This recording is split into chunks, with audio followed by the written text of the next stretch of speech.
about to tell you a spooky ghost story. So spooky. I think there's someone about a man who got... Wind. Hey, boys! Job application!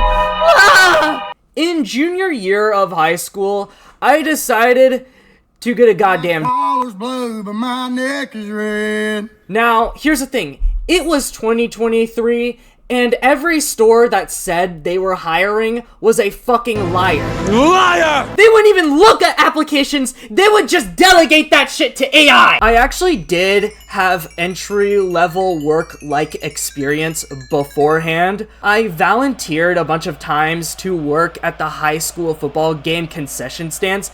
If you have been to an American high school football game, you know those concession stands are stacked! And it does not even come close, not even close to the amount of stress I experienced working at QT Kitchen.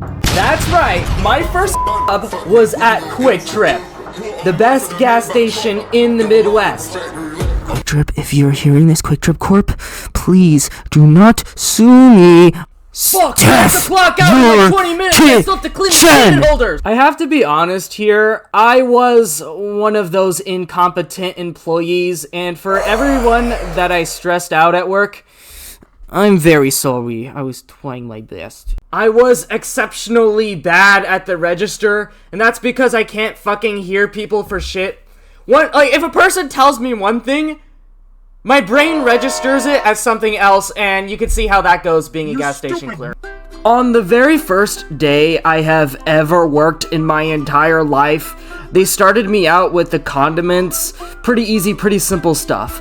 Then they moved me to the goddamn register. Not even 10 minutes after checking people out at the cash register, this bald guy walks up, and I look up at him, and I notice a fucking swastika tattooed on his forehead.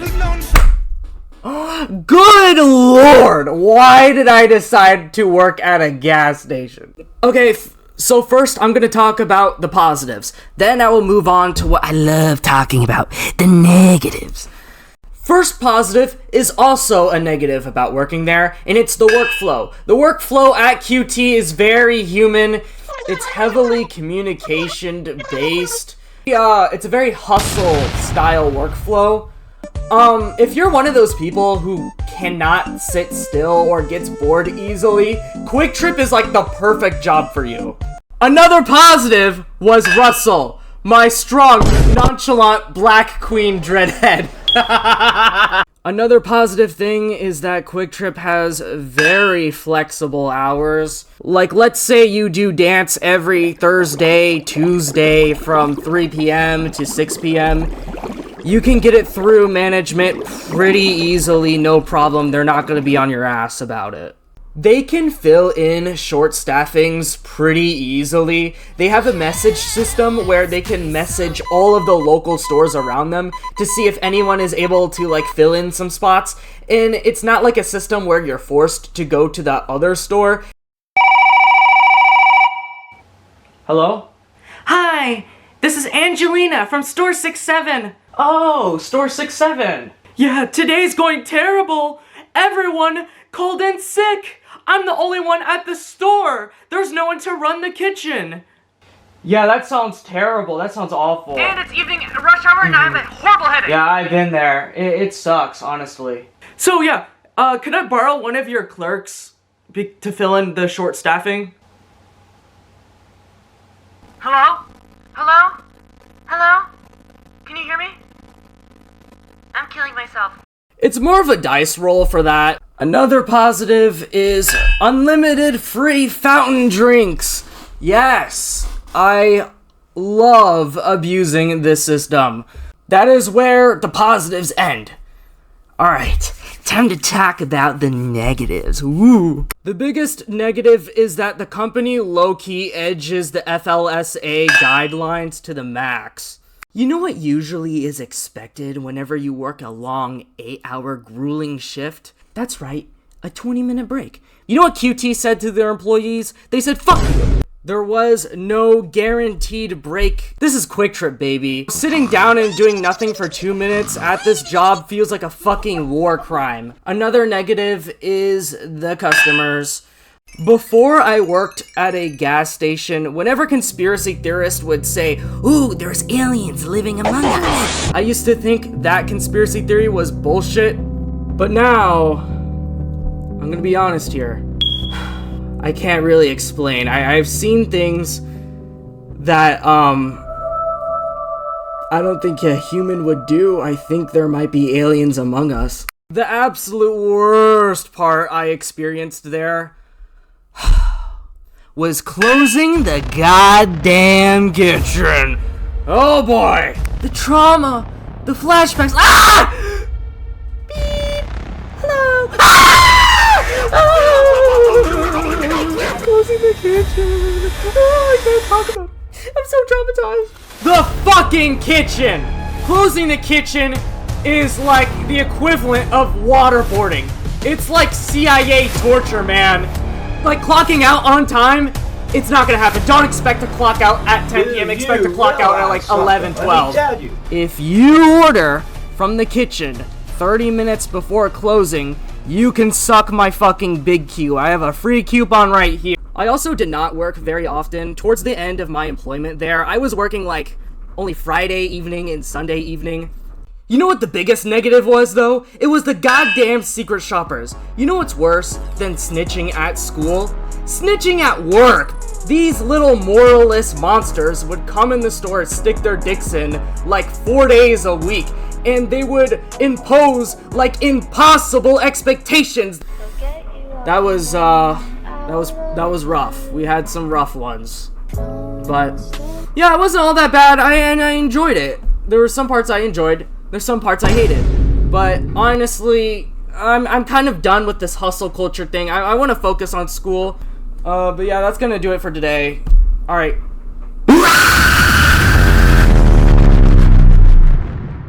The words aren't aligned. Since this is not a purely hating and complaining video, I'm gonna give a little bit of feedback. This is what I would do if I was in charge of the company right now. Since they're trying to pivot away from petrol and diesel and focus more on kitchen, I would get rid of a good chunk of the kitchen menu to focus on the quality and consistency of the kitchen to build up a robust system. They're trying to compete with fast casual, but it's not up to what it actually is. They're trying to bite way more than they can chew, and if they're actually serious about pivoting towards kitchen, they should staff like they are. They are a very efficient company, but there's only so much they can do with that tiny little space they have. I honestly would do away with the tacos and the BBQ sandwiches. They're gross as hell. And I think they kind of put a stain on QT's image. Alright, next, I would add credit card readers on the QT kiosk so people could actually pay right when they order. Alright, next, I would move the kitchen closing time to 8 p.m. instead of 9:30 so the clerks or staff could have actual time to close the kitchen and clock out on time. This would overall improve the kitchen quality and cleaning sequence. You know all that AI stuff they recently invested into, like smart cameras for stocking the coolers or robot floor cleaners?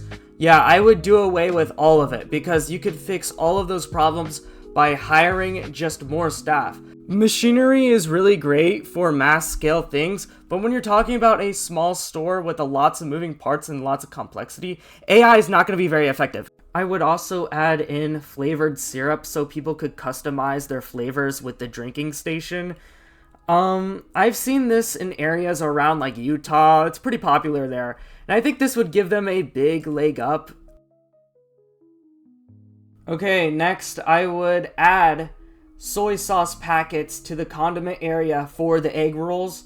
And yeah, it kind of boggles my mind that they have robot floor cleaners, but they can't even have like credit card readers on the kiosk for the kitchen. because the kitchen ordering system is where the most bottlenecking happens. Like, I had to deal with 14 orders at one time once. That was hell. By the way, the amount of time it takes to complete the DAW task for cleaning those robots is like the same amount of time it takes to clean the actual floor. I don't know what type of tech bro like sold them this bullshit in Tulsa, but man, I think they blunder. I think they made a blunder. Goddamn clankers. Stupid clankers. Like, I feel like they be doing everything but actually properly staffing their stores.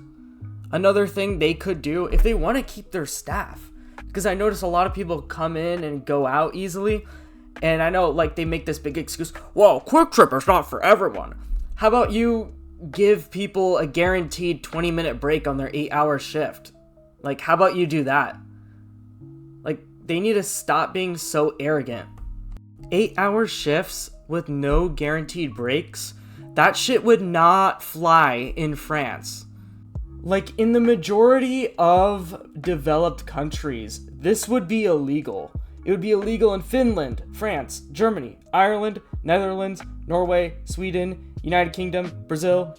But yeah, that's gonna wrap it up. I know I already said that before, but that was for the main video. This is like a side thing, you know? It's so nice being here, watching some gameplay. I'm gonna do some ASMR now. Oh yeah,